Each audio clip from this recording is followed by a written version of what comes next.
Hello, this is Discombobulated Elm Tree, and today we're going to be learning about registers. By the end of today's video, you should have built a general purpose register, which is going to be used in the final CPU that we make. So this general purpose register will be implemented in the next video, which is going to be about actually making the flags register and making the entire register file. We'll also learn about two different types of registers, or two different types of large data storage registers, which isn't registers that can be used directly on a computer, but are components of the general purpose register. I hope you enjoy, and let's begin.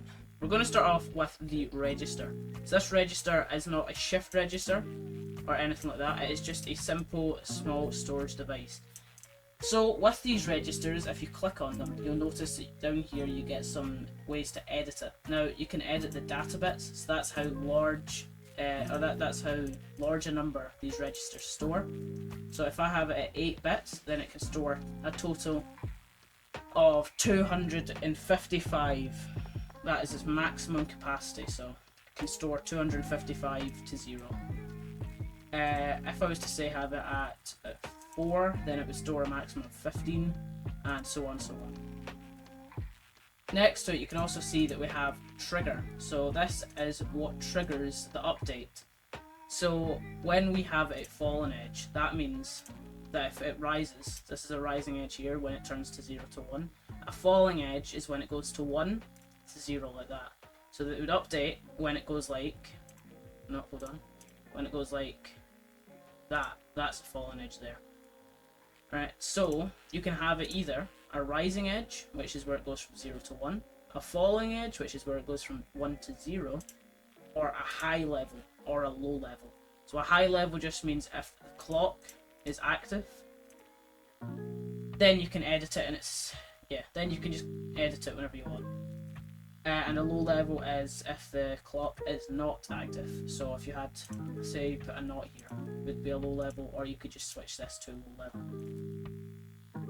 So let's actually start using this register. What we're going to do is we're just going to put a number into it, and we're going to store it, and then we're going to have an output. So I'm going to put quickly put a little pin here, and this pin is going to be for the output. So we'll have this be 8 bits because 8 bits is going into it. And what we're going to do is we're going to put a value of, tell you what, we'll put 12 in here. So that would be that one and that one here. So that's 12, that's 8 and that's 4. That means, and this is a binary 12 here. So we're going to be storing 12 in this register. So we're going to toggle the clock, and we're going to put it to 8 Hz, so you can see it oscillating there. And then we're going to just enable, and as you can see it just saves. So then we also have a clear here, so a clear function. I think that is an asynchronous clear. Yeah, that's an asynchronous clear, which means it does not matter what the clock is, as long as you have this pin on a rising edge, then the register will clear its contents. So let's write that, and then you can just clear it. And if you write something, obviously it's been written there, but you want to change that value, all you have to do is write again. So let's say I want to change it to a binary 2,000 years later. 40. Sorry, that took a lot of calculating. So if we write that now, as you can see, the value's changed. Now it says 28 here. That is because it is a hexadecimal value that's stored in here, and we're currently putting a decimal value into it. So if this was hexadecimal, and a way you can actually tell what a hexadecimal is, a number is, looking at binary, is by having, if you have a 4-bit binary number, which is obviously adds up to 15, and then this one also adds up to 15. So what you can do is you can look for the first digit in this, which is 8. You can look at the first 4 here. Obviously that's 8, and then for the next one, which is 2, you can look at the next 4 binary digits, which is 2. So that means we have 2. So we have 2 in this one here, and then 2 in that one, and then 8 in that one there. So that gives us 28 as a total hexadecimal value. However, obviously we're not putting that, we're putting 40 in and out. However, this is obviously hexadecimal 28 and 40, so then we can just clear it and all that kind of stuff. So that's what a register does. We're going to be making a general purpose register, as said in the introduction. So we're going to be making a general purpose register. Next, we have a shift register. Now, we're not going to be using a shift register, but this is a very useful component. I actually have used it in the serial one, so if I quickly show you this. So I actually have used, I've had to use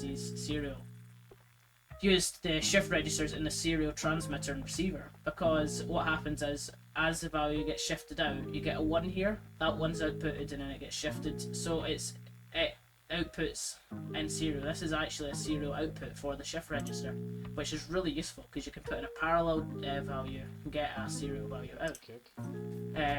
Yeah.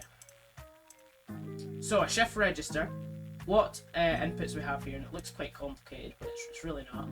What values or what pins or inputs we have here is we have, well, what pins we have? We have an output pin here. This pin is the serial output, as said before when I showed you the other one. And then this is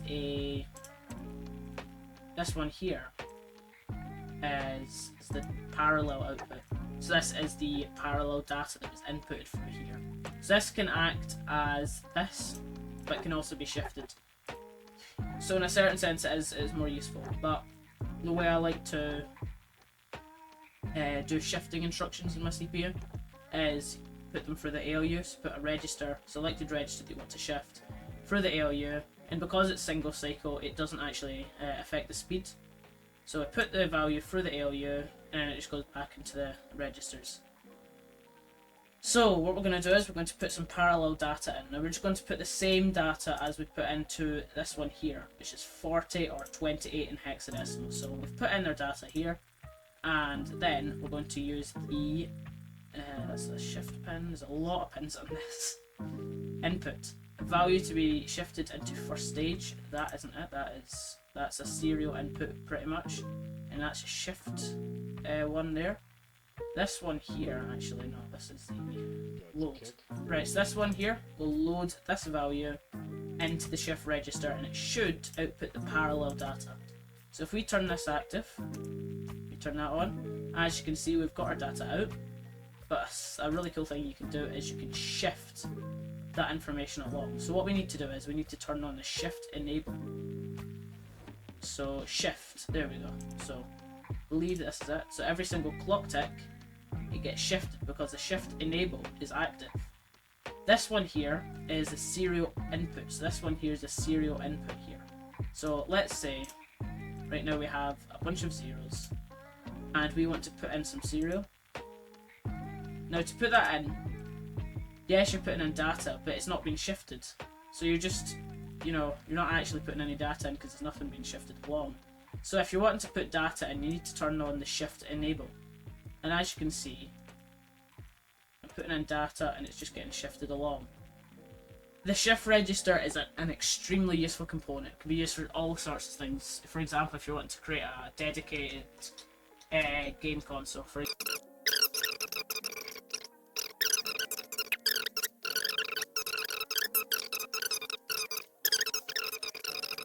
we're going to start off with the general purpose register, or GPRs.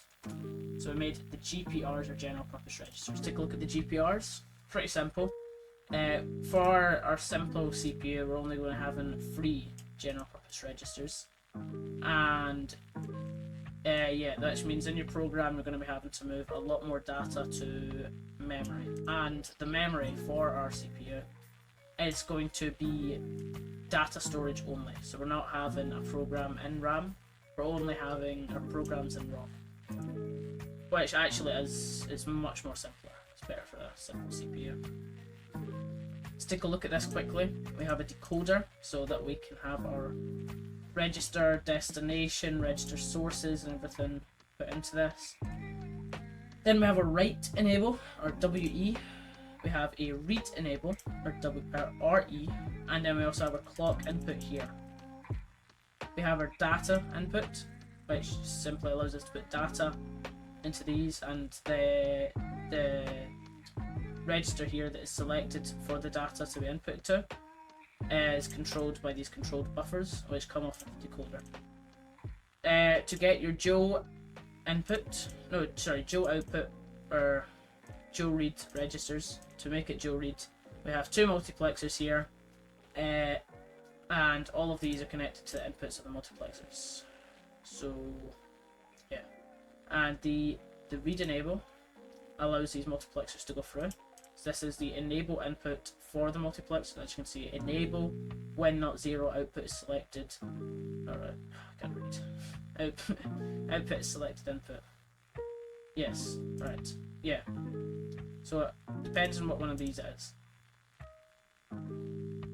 Then we have our register sources. So these are the registers that we are reading from. So that's why we have these multiplexers here. Because whatever the one this is, it's going to select whatever register it's letting through. That's how a multiplexer works. Right, now we're going to go back into the GPRs here, and we're going to pretty much replicate the same thing. So we're going to be getting 3 registers. You'll find them under memory, and we're going to make sure that these registers are 8 bits. So you get your registers, put them in, and we're going to have a one dot space between them, and we're only needing 3 registers, so just get 3 of them and put them in like that. Now we're going to get our I/O. So we're going to put in, we're just going to put in the write enable, but we're just going to move these down here now, and we're going to get plexers. So we need our decoder first of all, which is going to decode the write, or whatever register it is we're writing to. For the decoder, it's going to be a 2-bit decoder, so change this select bit here to 2. And we don't need the 0, or in fact, yeah, we're going to have another register. So we're going to have 4 registers. We're going to have register 0, register 1, 2, and 3. So, now that we've got that, oh my God. Right, we're going to have this one here be the register destination input. So RD. And this is just going to go straight into the data input of our decoder. So this one here. So move it back, and I'm going to bring the data one down to it. And remember to change this one to 8 data bits. No, sorry, 2 data bits. There we go. And then we're going to have an enable as well. So we're going to have the write enable. So WE, that's what you're going to name this. WE. And you're not going to need to change the data bits of this. Now get our controlled buffers.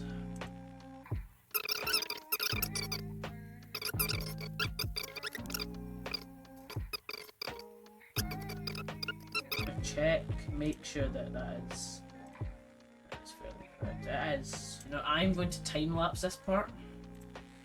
So just follow what I do and enjoy.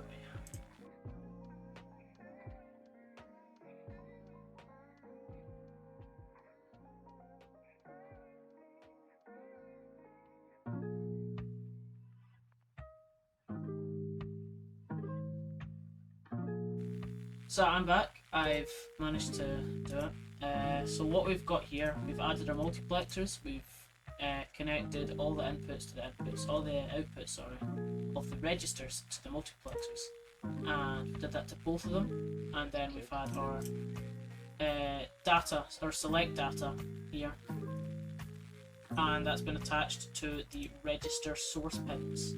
And this one here is tied to, attached to register source 2, and then this one here is attached to register source 1 pin.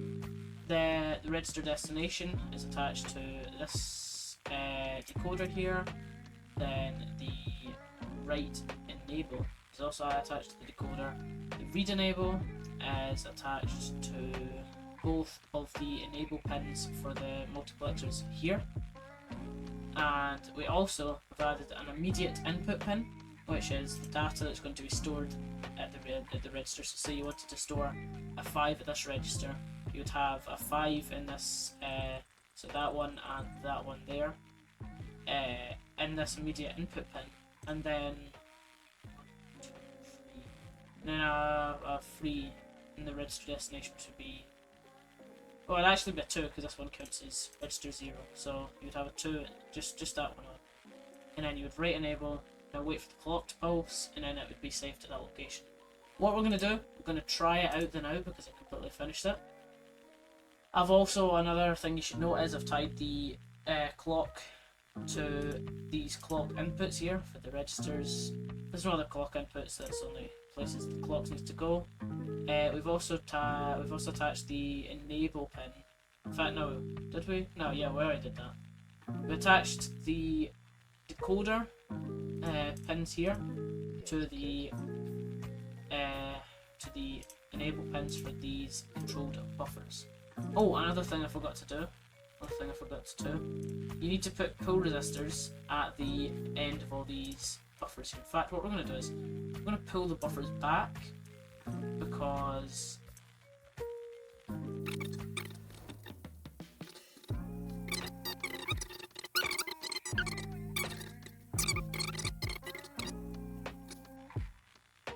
right. So now that we've added our pull resistors to that, everything should be working fine. I'm not sure why these are undefined as well. Right, now that we're going to give it a try, so we're going to get our immediate data, and we're going to put in 13, and we'll get our write enable active, and we're going to write it to register 1, which is that one there, because that's register 0, and we will then clock. As you can see, we have written it. The 13 is D in hexadecimal.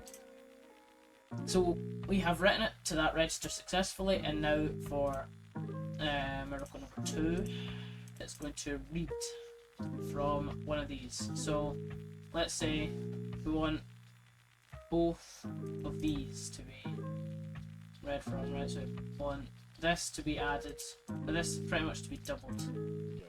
Right, we're going to read enable, like that, and then we're just going to clock. We don't even need to clock to read enable actually. As you can see, we get our output there. That's exactly what we're looking for. So we can now confidently say that this is working. Hi, thanks for watching. I hope you enjoyed, and stay tuned for new videos.